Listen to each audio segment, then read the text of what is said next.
Even without doing any activity, you can still manifest what you want if you organize these 4 dimensions in one direction and keep it unwavering in that direction for a certain period of time. Now he believes Shiva will do it for him and it will happen. So is Shiva going to come and build your house? No, I want you to understand, God will not lift his little finger for you. What has not happened till now on this planet can happen tomorrow. Human beings are capable of making it happen tomorrow.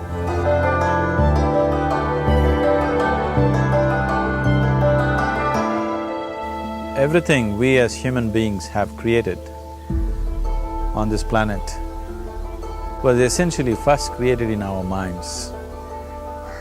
All that you see, which is human work on this planet, first found expression in the mind, then it got manifested in the outside world. The wonderful things that we have done on this planet and the horrible things that we have done on this planet, both have come from the human mind. So if we are concerned as to what we create in this world, it's extremely important that first of all we learn to create the right things in our mind, how we keep our minds. If we do not have the power to keep our minds the way we want it, what we create in the world is also going to be very accidental and haphazard. So learning to create our minds the way we want is the basis of creating the world the way we want. There is a wonderful story in the yogic lore. On a certain day, a man took a walk. He went for a long walk. Accidentally, unawares, he walked into paradise. Fortunate, isn't he? He just took a walk and he landed up in paradise. After this long walk, he felt little tired. So he thought, oh, I'm tired, I wish I could rest somewhere. He looked around, there was a nice tree, underneath which there was very cushiony grass. So it was inviting. He went and put his head down there and slept. After a few hours, he woke up, well rested, and he thought, oh, I'm well rested, but I'm feeling hungry, I wish I had something to eat. And he thought about all the nice things that he ever wanted to eat in his life. And instantly, all those things appeared in front of him. You need to understand, there the service is like that. Hungry people don't ask questions. Food came and he ate. Stomach became full. Then he thought, oh, my stomach is full, I wish I had something to drink. All the nice things that he ever wanted to drink, he thought about it and all of them just appeared in front of him. Drinking people also don't ask questions, so he drank. Now with a little bit of alcohol in him, you know Charles Darwin told you, all of you are monkeys, your tail fell away. Not me, Charles Darwin told you that you were all monkeys and your tail fell away and then you became human. Yes, definitely the tail fell away. But the monkey, in yoga, we always refer to an unestablished mind as markata, which means a monkey. Why we are referring to the mind as a monkey is, what are the qualities of a monkey? One thing about a monkey is, it's unnecessary movement. And another thing about the monkey is, if I say you're monkeying somebody, what does it mean? Imitation. Monkey and imitation have become synonymous. So these two essential qualities of a monkey are very much the qualities of an unestablished mind. Unnecessary movement, you don't have to learn it from the monkey, you can teach it to the monkey. And imitation is full-time job of the mind. So when these two qualities are on, a mind is referred to as a monkey. So this monkey became active within him. He just looked around, thought, what the hell is happening here? I asked for food, food came. I asked for drink, drink came. There must be ghosts around here. and ghosts came. Oh, the ghosts have come, they're going to surround me and torture me, he thought. Immediately the ghosts surrounded him and started torturing him. Then he started screaming in pain and said, oh, they're going to kill me, and he died. Just now he said he's a fortunate being.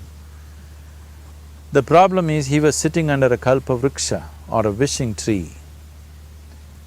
He asked for food, food came, he asked for drink, drink came, he asked for ghost, ghost came, he asked for torture, torture came, he asked for death, death happened. Now don't go looking for these kalpavrukshas in the forest. You can barely find a tree these days. A well-established mind, a mind which is in a state of samyukti, is referred to as a kalpavriksha. If you organize your mind to a certain level of organization, it in turn organizes the whole system. Your body, your emotion, your energies, everything gets organized in that direction. Once all these four dimensions of you, your physical body, your mind, your emotion and the fundamental life energies are organized in one direction, once you are like this, anything that you wish happens without even lifting a little finger actually. It would help to assist it with activity, but even without doing any activity, you can still manifest what you want if you organize these four dimensions in one direction and keep it unwavering in that direction for a certain period of time. Right now the problem with your mind is, every moment it is changing its direction. It is like you want to travel somewhere and every 2 steps if you keep changing your direction, the question of you reaching the destination is very remote unless it happens by chance. So, organizing our minds and in turn organizing the whole system and these four basic dimensions of who you are right now in one direction, if you do this, you are a kalpavruksha yourself. Anything that you wish will happen. But right now, if you look at your lives, everything that you have wished for till now, if it happens, you have finished. Everything and everybody that you have desired for, if all of that lands up in your house today, could you live with that? Once we're empowered like this, it's very important that our physical action, emotional action, mental action and energy actions are controlled and properly directed. If it is not so, we become destructive, self-destructive. Right now, that is our problem. The technology, which is supposed to make our life beautiful and easy, has become the source of all the problem that we are destroying the very basis of our life, which is the planet. So what should have been a boon, we are making a curse out of it. What has brought incredible levels of comfort and convenience to us in the last 100 years or so has also become a threat to our life simply because we are not conscious action, we are in a compulsive state of action. So organizing our minds fundamentally means moving from a compulsive state of activity to a conscious state of activity. You might have heard of people for whom they asked for something and beyond all expectations it came true for them. Generally this happens to people who are in faith. Now, let's say you want to build a house. If you start thinking, oh, I want to build a house. To build a house I need 50 lakhs, but I have only 50 rupees in my pocket. Not possible, not possible, not possible. The moment you say not possible, you are also saying I don't want it. So on one level, you're creating a desire that you want something, on another level, you're saying I don't want it. So in this conflict, it may not happen. Someone who has some faith in a god or in a temple or whatever, who is simple-minded. Faith works only for those people who are simple-minded. Thinking people, people who are too much thinking, for them it never works. A childlike person who has a simple faith in his god or his temple or whatever, he goes to the temple and says, Shiva, I want a house. I don't know how, you must make it for me. Now in his mind there are no negative thoughts. Will it happen? Will it not happen? Is it possible? Is it not possible? These things are completely removed by this simple act of faith. Now he believes Shiva will do it for him and it will happen. So is Shiva going to come and build your house? No, I want you to understand, God will not lift his little finger for you. What you refer to as God is the source of creation. As a creator, he has done a phenomenal job, there's no question about it. Could you think of a better creation than this? Is it in anybody's imagination to think anything better than what is there right now? So as a creator, he has done his job wonderfully well. But if you want life to happen the way you want it, because right now, the very crux of your happiness and your well-being is this. If at all if you're unhappy, the only and only reason why you're unhappy is life is not happening the way you think it should happen. That's all it is. So if life is not happening the way you think it should happen, you're unhappy. If life happens the way you think it should happen, you are happy. It's as simple as that. So if life has to happen the way you think it should happen, first of all, how you think, with how much focus you think, how much stability is there in your thought, and how much reverberance is there in the thought process will determine whether your thought will become a reality or is it just an empty thought. Or how you do not create any impediments for your thought by creating negative thought process. This possible is something possible or not possible, is destroying humanity. What is possible and not possible is not your business, it's nature's business.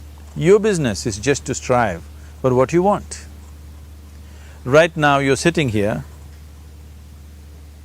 if I ask you two simple questions, I want you to just look at this and answer this. Right now from where you're sitting, can you just fly off? You say no. Right now from where you're sitting, can you get up and walk? You'll say yes. What is the basis of this? Why you say no to flying and yes to walking? Because past experience of life, many times you've gotten up and walked, never did you fly off. Or in other words, you're using the past experience of life as a basis for deciding whether something is possible or not possible. Or in other words, you have decided that what has not happened till now cannot happen in your life in future. This is a disgrace to humanity and the human spirit. What has not happened till now on this planet can happen tomorrow. Human beings are capable of making it happen tomorrow. So what is possible and what is not possible is not your business. That is nature's business. Nature will decide that. You just see what is it that you really want and strive for that. And if your thought is created in a powerful way, without any negativity, without any negative thoughts bringing down the intensity of the thought process, the first and foremost thing is you must be clear what is it that you really want. If you do not know what you want, the question of creating it doesn't arise. If you look at what you really want, what every human being wants is, he wants to live joyfully, he wants to live peacefully. In terms of its relationships, he wants it to be loving and affectionate. Or in other words, all that any human being is seeking for is pleasantness within himself, pleasantness around him. This pleasantness, if it happens in our body, we call this health and pleasure. If it happens in our mind, we call this peace and joy. If it happens in our emotion, we call this love and compassion. If it happens in our energy, we call this blissfulness and ecstasy. This is all that a human being is looking for. Whether he is going to his office to work, he wants to make money, build a career, build a family, he sits in the bar, sits in the temple, he is still looking for the same thing. Pleasantness within, pleasantness around. If this is what we want to create, I think it's time we addressed it directly and commit ourselves to creating it.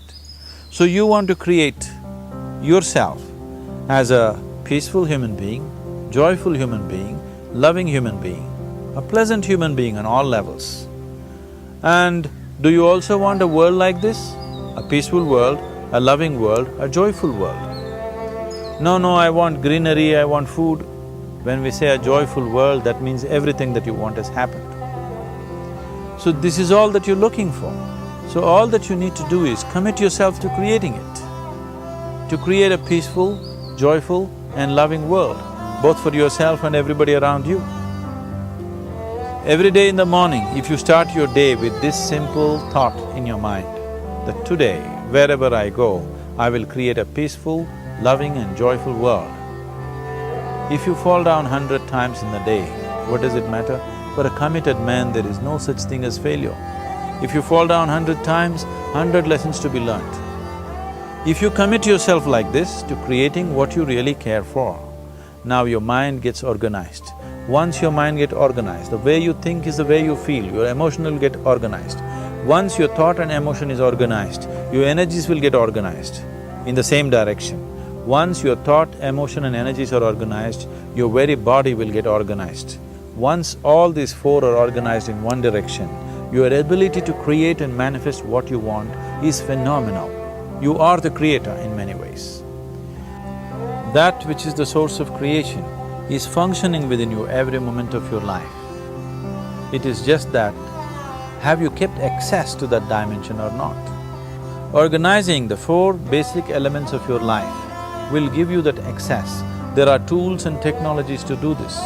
The whole science of yoga, the whole technology that we refer to as yoga is just about this, transforming yourself from being just a piece of creation to become a creator.